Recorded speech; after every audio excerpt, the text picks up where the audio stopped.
Every leader I know has had times when they've made decisions with thorough input and data and various voices and consultation, and then the best decision is made. But there are also times, every leader I know, who didn't have the input or the data or the research or the confirmation and just went with a gut feeling.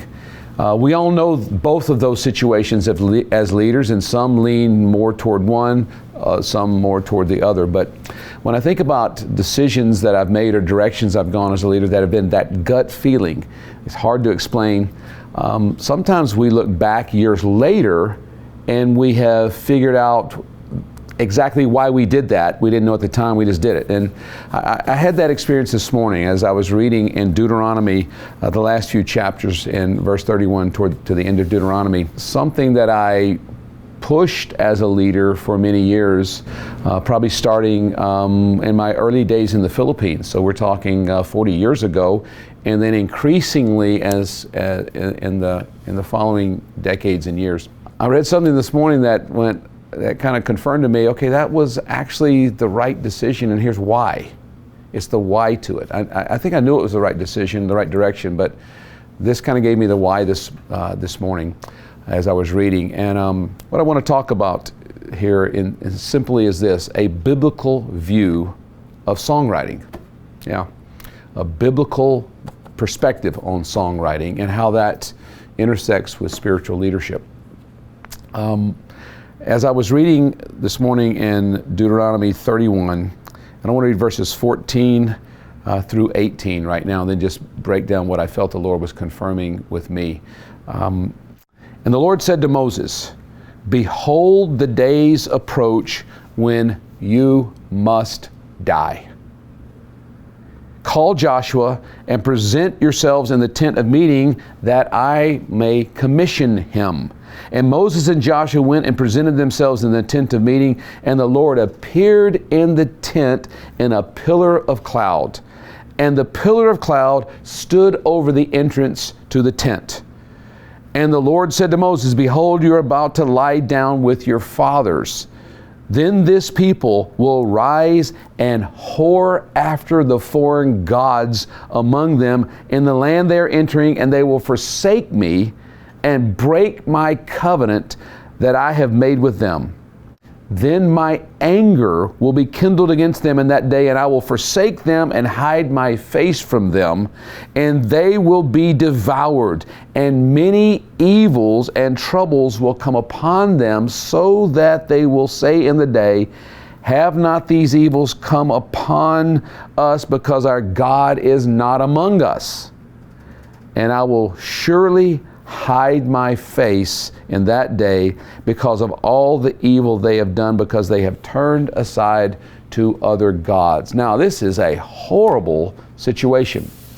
What's happening is this leader, Moses, the GOAT, the generational spiritual leader, the only leader they had ever known, the best that ever existed in their history up until this point, the only leader they have known for 40 years, this guy, Moses, he must die. And then verse 14 tells us, so Moses must die, Joshua will lead, and then verse 15, the presence of God shows up in a tangible, physical, visible way, this cloud. Then the people whore after other gods. Boy, that's a poignant way to say that. They whore after other gods, they forsake God, they break the covenant. Doesn't get any worse than that. So their leader dies, there's a new unproven leader, there's the presence of God, then there's the whoring, covenant-breaking, forsaking people. And then verse 17, the anger of God and the judgment of God comes on these people. In verse 18, the presence of God is taken away. Now, boy, what a horrible situation. What a tough thing. Now, what is a leader to do? A situation like this, where there's this massive upheaval, there's this spiritual crisis, there's a leadership crisis of a leadership transition, which is often a crisis, or creates a crisis, or contributes to a crisis.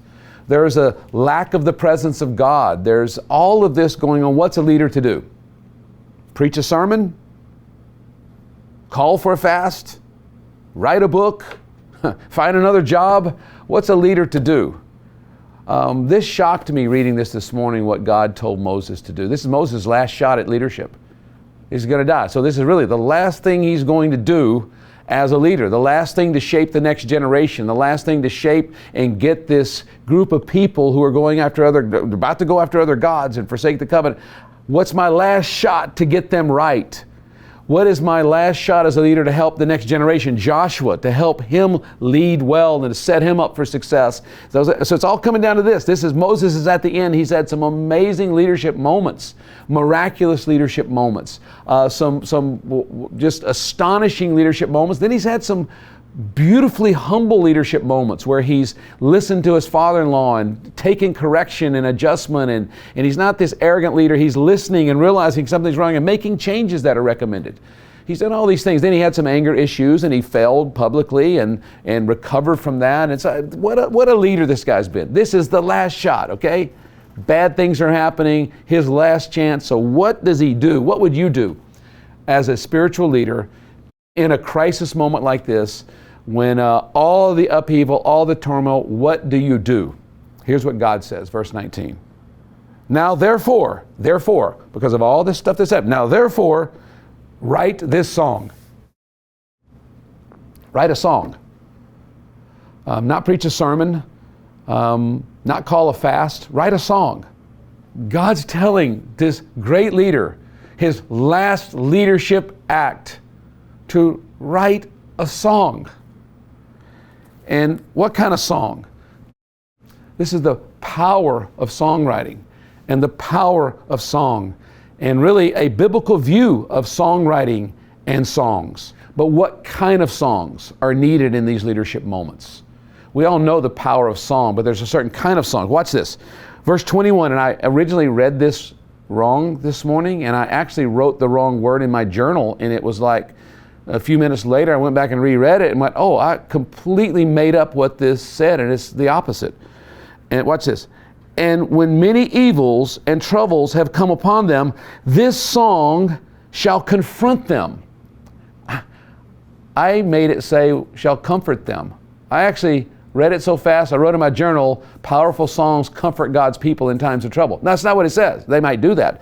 But this says, this song will confront them as a witness, for it will live unforgotten in the mouths of their offspring. For I know what they are inclined to do even today, before I have brought them into the land that I swore to give them. So Moses wrote this song the same day and taught the people of Israel. See the sense of urgency. There are some songs and messages that are urgent. They have to be done right now. They can't be put off. We just can't, as a leader, whenever we get to it. That day, God said, you've got this crisis. You've got all these problems in your leadership that are happening now, that are about to happen. You've got this insecure moment that's about to happen. So here's what you're going to do. Write a song. And you know what Moses did? He wrote the song the same day. That day, there it was. But what kind of song? Here it is. Number one, what we need as leaders. And look, not every leader can write a song, but we need the kind of songs in the church today. With what's going on in the world, what's going on in the culture, we need songs that are like this. Number one, confrontational. Yeah, write songs that confront people. My automatic reading of that was comfort. Comfort is good, but not in this moment.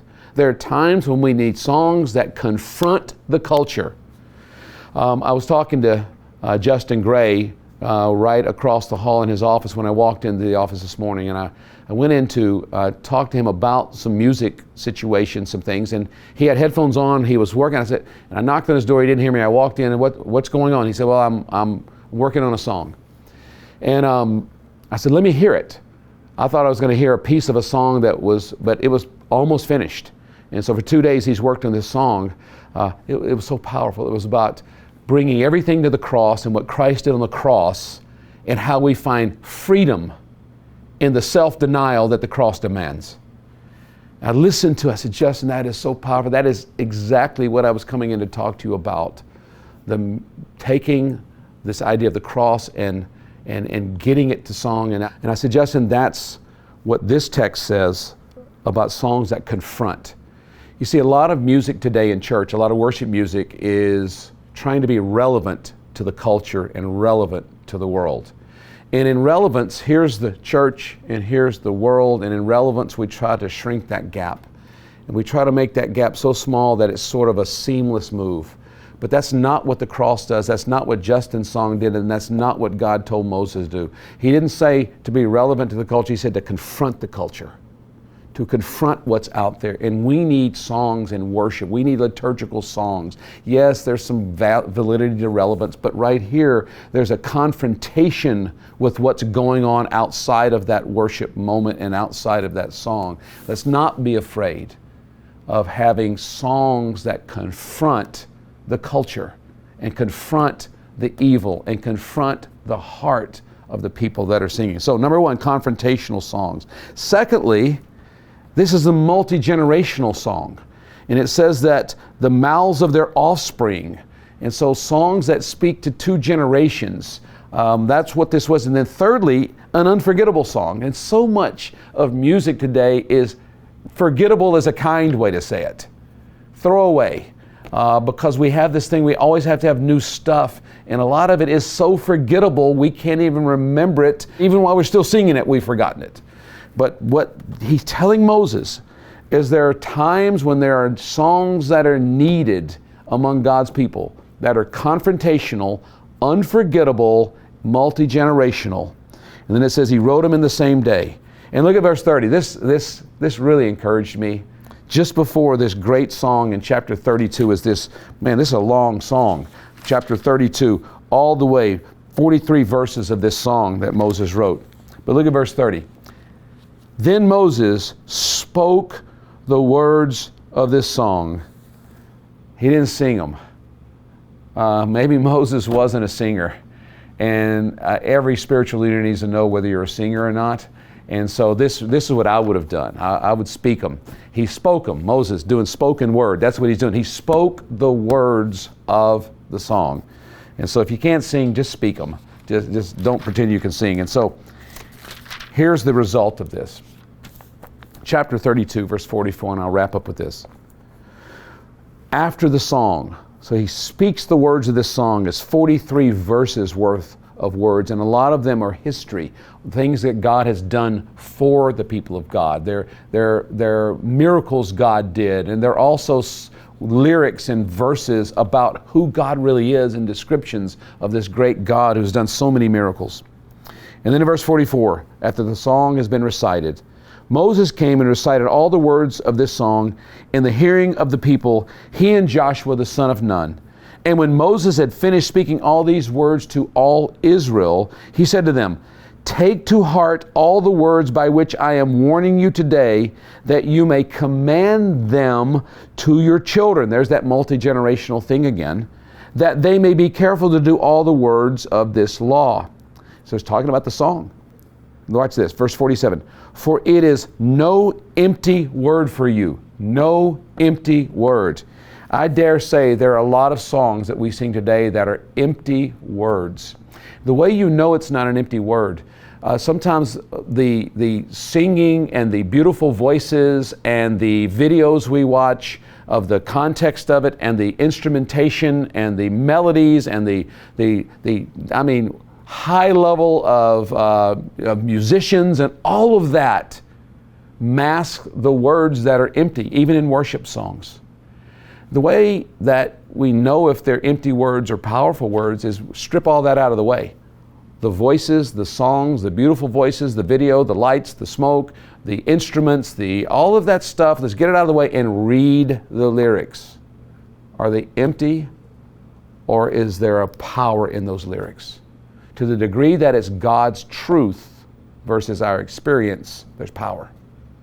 And so he says this, speaking of this song, this 43-verse song that he has written and then recited, he says, "It is no empty word for you, but your very life." What kind of songs do crisis moments demand? They demand songs that are written by spiritual leaders. Listen, if you're a songwriter in a worship song, you're not a celebrity artist, you're a spiritual leader. And so this spiritual leader writes a song that is unforgettable, confrontational, a song that is multi-generation, but also finally, not empty words, but a song that's life-giving. After walking in on Justin Gray as he was putting the finishing touches on their song about the cross. We then met later on with Carlos, our communications director, about some music projects coming up. And I cannot tell you how encouraged I was in that meeting about the songwriting communities that are now, and I think it's 30 plus nations around the world where we have thriving songwriting communities, writing music in their own languages, in their own cultural styles, and then some of those songs become global songs that are relevant in terms of linguistically and musical sound around the world. And it's the reason. There are times when what we just talked about, what God told Moses to do, in a crisis moment, yes, sermons can help, and yes, leadership strategies help, and there are a lot of ways that we navigate as leaders, but let's not forget that music is one of the ways, and it's sometimes the quickest way to get to the heart, especially in a crisis moment. And so I am so proud of our songwriters around the Every Nation world who are writing local songs to fill the need that that this text talks about, but also when they come together, Asians and Africans and Europeans and North Americans and all people from, and then write things for a global community. So it's both. We've got global songs and local songs. They're both very important to get the Word of God and the heart of God into the heart of God's people. It's why we do Every Nation music. It's why we promote Every Nation music. It's why I do everything I can to encourage our churches to sing the songs that are written by our people, because it's often a localized, a regional, or a global word from God for us. And I pray that as songs are being written all over our churches around the world, that they will be life-giving, and we will get rid of the empty words, and we'll have life-giving songs for the moment that we're in right now.